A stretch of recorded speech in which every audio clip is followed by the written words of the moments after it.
Hi, Stephen from Owner Disown. Well, Amazon Prime Day is here. You know, we all wait for it all year. 2 days of some cheap deals. So this is the first day, and I've just gone through like 6 or 7 items, which I think you might be interested in. Certainly, you know, some laptops and some monitors. So let's take a look. Alright, so first up, we have the Razer Blade 15 Advanced Gaming Laptop.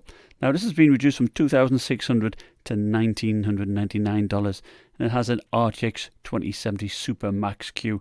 Now, I believe this is a 90-watt one, and it should be on par to a regular 2070 115-watt Max P. So that's pretty decent in a very slim and light package. It's got a 300 hertz panel. I believe it's 6 milliseconds is the response time. Dual channel, 16 gigabytes of RAM, and has a 512 gigabyte SSD. Now, it only has the one M.2 slot, so expansion is a little bit limited. The only way is to actually increase the size of that one.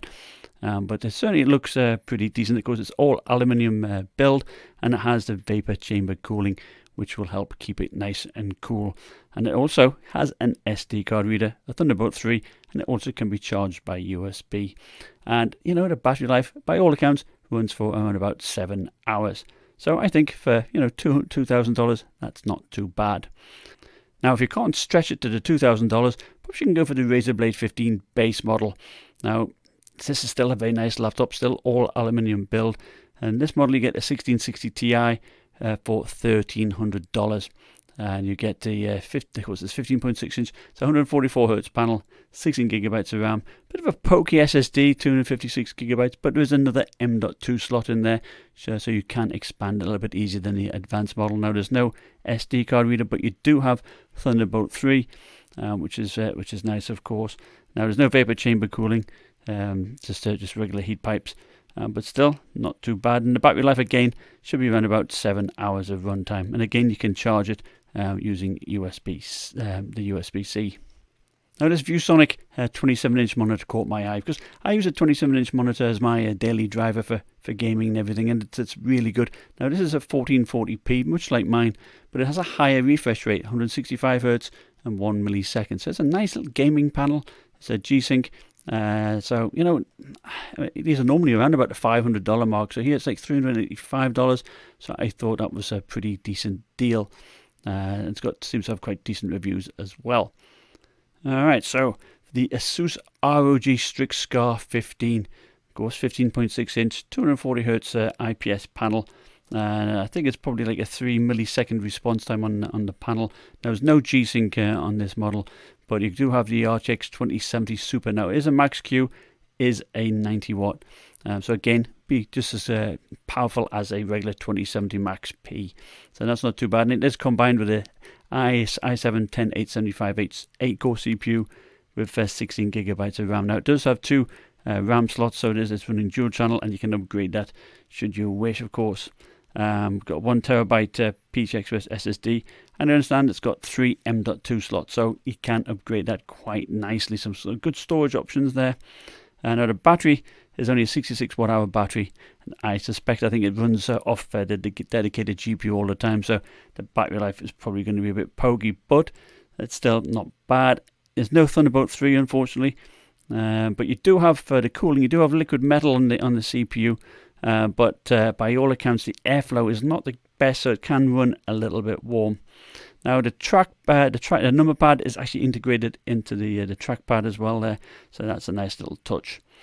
So continuing with the Asus theme, we've got the Asus Zenbook Pro Duo, 15.6 inch laptop with a fancy little screen here down at the at the bottom, so a second screen. So this main panel is 15.6 inch 4K OLED, 100% of DCI P3 color space or 100% of Adobe RGB. Now, it only has 16 gigabytes of RAM, and it's got 1 terabyte of PCI Express storage. Now, it does have an IR camera up top here for your Windows Hello, so that's a nice to have. And it's got ergo lift, which means that the back end here lifts up when you open up the lid to allow more airflow through underneath. And I think that works very well by all accounts. Now, it's an all aluminium build. And of course, the main feature, of course, is this screen pad. It's a 4K second screen, and it also, has pen support, so you can use it to write notes. And it's also pretty handy if you're a photographer, programmer, video editor, perhaps dealing with music, and also, of course, game streaming, because you can put, you know, various overlays and stuff on that second screen. Now it does come with a palm rest in the box there to help you know, your typing, and it has an LED number pad here on the right hand side, and also it does have Thunderbolt 3, which is good, and it has Alexa built in with a light bar underneath as well. And of course, you know, that's typical of many Asus laptops. They are military standard 810G for durability, so testing for, you know, dust, temperature and humidity. So it's pretty nice to have. So all in all, that's not too bad for $1,999. Now for the Asus Zephyrus S15, which I actually think is probably one of the more sexy laptops here. And, you know, if I hadn't had so many laptops myself, I'd be tempted to get this. So it says as the RTX 2080 Super. It'll be a 90-watt part. So that'd be comparable to my GE66. Even, of course, the Legion 7i. It's going to be good performance. It's a very thin and light chassis. It's combined with the 8-core 10785H, which is very nice. So 32 gigabytes of RAM. Now, 16 gigabytes of this is soldered on. So the maximum you can upgrade is 48 gigabytes. You do have a 1 terabyte in RAID 0, so that's going to be plenty fast. And of course, you have Thunderbolt 3. So it's nice to see Asus, you know, finally incorporating Thunderbolt 3 in these laptops now. And you also have a 300 hertz, I believe it's a 3 millisecond response time. Now it is Gsync, which is great, and you also have a mux switch, so you can, you know, combine that with Optimus, so you get the best of both worlds: good battery life and serious performance. It does also support USB-C charging, which is very nice to have, of course, and it's lightweight because it's made of magnesium aluminium construction. The screen, of course, is very small, 81% to screen to body ratio, but there's no webcam unfortunately on this.